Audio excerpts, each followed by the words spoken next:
భారతదేశం ఆధ్యాత్మికత, సంస్కారం, శాస్త్రజ్ఞానం ఈ మూడింటి సమన్వయమే మన ప్రత్యేకత. మన పూర్వీకులు కేవలం విద్యావంతులే కాదండి, సంస్కారవంతులు కూడా. వారు మాతృభాషలో ప్రాథమిక విద్య నేర్చుకొని ఆంగ్లంలో ఉన్నత విద్యను సాధించి రెండు భాషలలోనూ సాహిత్యం, తత్వం, విజ్ఞానం అల్లినవారు. అదే కారణంగా వారు రెండు ప్రపంచాలను సమతుల్యంగా అందుకున్నారు.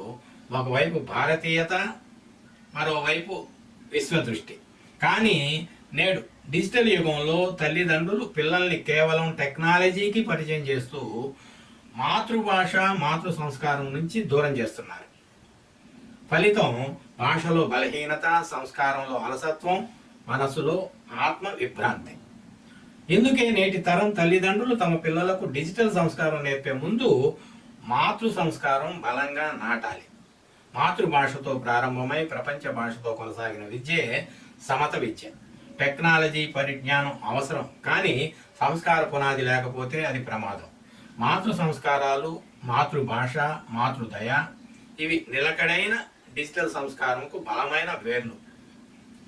సంస్కారం అనేది శరీరము, మనసు, ఆత్మ మూడు స్థాయిలను శుభ్రపరిచే శక్తి.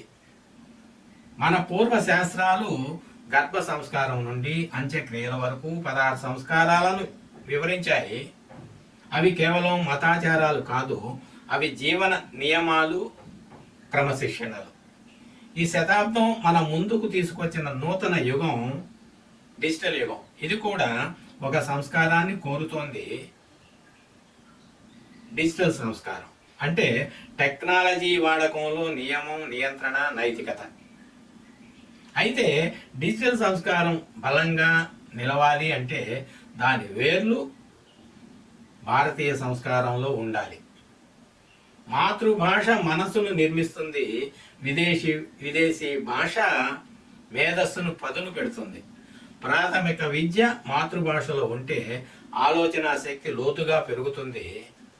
పరిశోధనలు చెబుతున్నాయి ఏమిటంటే మాతృభాషలో నేర్చుకున్న పిల్లలు క్రిటికల్ థింకింగ్లో మెరుగ్గా ఉంటారు అని. పూర్వం తల్లులు లాలన పాటలతో పిల్లల మనసులో భాషా విత్తనాలు నాటేవారు. జోలపాట ఒక సాహిత్యం, ఒక సంస్కారం, ఒక విద్య. పాత సంస్కారాలు మనస్సును బలపరుస్తాయి, కొత్త టెక్నాలజీ మేధస్సును విస్తరింపజేస్తుంది. ఈ రెండు కలిసినప్పుడే పూర్ణ విద్య అవుతుంది. మన పూర్వీకులు ప్రతి సంస్కారానికి సుముహూర్తం నిర్ణయించేవారు. జననం, నామకరణం, అన్నప్రాసనం, అక్షరాభ్యాసం వంటి వాటిలాగే నేటి తరం పిల్లలకు కూడా డిజిటల్ పరిచయ సుముహూర్తం అవసరము. అంటే పుట్టిన వెంటనే ఫోన్ కాదండి, 2 ఏళ్ల వయసులో స్క్రీన్ కాదు, 5వ లేదా 6వ సంవత్సరంలో పెద్దల ఆధ్వర్యంలో డిజిటల్ అక్షరాభ్యాసం ప్రారంభమవ్వాలి. అదే డిజిటల్ సంస్కారం. తల్లిదండ్రులు అనుసరించాల్సిన మార్గదర్శకాలు: మొదటిది, పుట్టుక నుండి 5 సంవత్సరాల వయసు వరకు మాతృభాషలో సంభాషణ, పాటలు, కథలు, ప్రకృతితో పరిచయం, తల్లి సన్నిహితత, ఆటల ద్వారా నేర్పడం. డిజిటల్ స్క్రీన్లకు దూరంగా ఉంచటం. ఇక రెండవది, 5 నుండి 10 సంవత్సరాల వయసు మధ్య పుస్తకాల పట్ల ఆసక్తి పెంపు, టెక్నాలజీ పరిచయం శిక్షణ రూపంలో మాత్రమే. సూర్యకాంతి, గాలి, నేలతో సంబంధం కొనసాగించటం. ఇక మూడవది, 10 సంవత్సరాల తర్వాత టెక్నాలజీ వాడకం విలువలతో నేర్పాలి.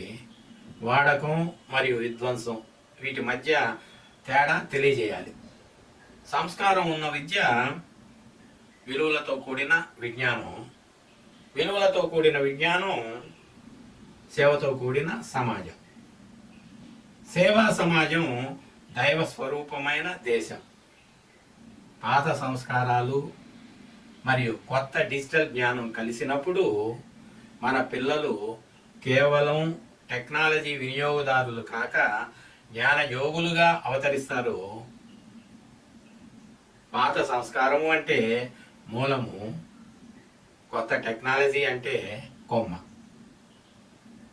ధ్యానము అంటే వేర్లకు నీరు పోయడం. తల్లిదండ్రులు ప్రతిరోజు 5 నిమిషాలు మౌన ధ్యానం చేస్తూ నా బిడ్డ ప్రకృతి, భాష, టెక్నాలజీ ఈ మూడింటిలో సమత కలిగిన వాడు అవ్వాలి అని ధ్యానిస్తే అది సంస్కార జపం అవుతుంది. మాతృభాష వదిలిన వాడు మూలం వదిలిన వాడే. టెక్నాలజీ వినియోగం మానవతతో నడిస్తేనే దైవతకు దారితీస్తుంది. పాత సంస్కారం పునాది, కొత్త సంస్కారం పుణ్యం. రెండు కలిసినప్పుడే సమత. తల్లి పాఠం, భాషా మాధుర్యం, సంస్కార సమయ పాలన ఇవే నిజమైన డిజిటల్ సంస్కారం. అందువల్ల డిజిటల్ సంస్కారం కూడా ఒక సుముహూర్తంలో ప్రారంభం అవ్వాలి, మాతృభాష సుముహూర్తంతో. అప్పుడు మాత్రమే ఈ నూతన యుగ శిశువులు భారతీయ విలువలతో, ప్రపంచ విజ్ఞానంతో, ఆధ్యాత్మిక కాంతితో రెండు ప్రపంచాలను సమానంగా జయించగలరు. శుభం భూయాత్. జై శ్రీరామ్.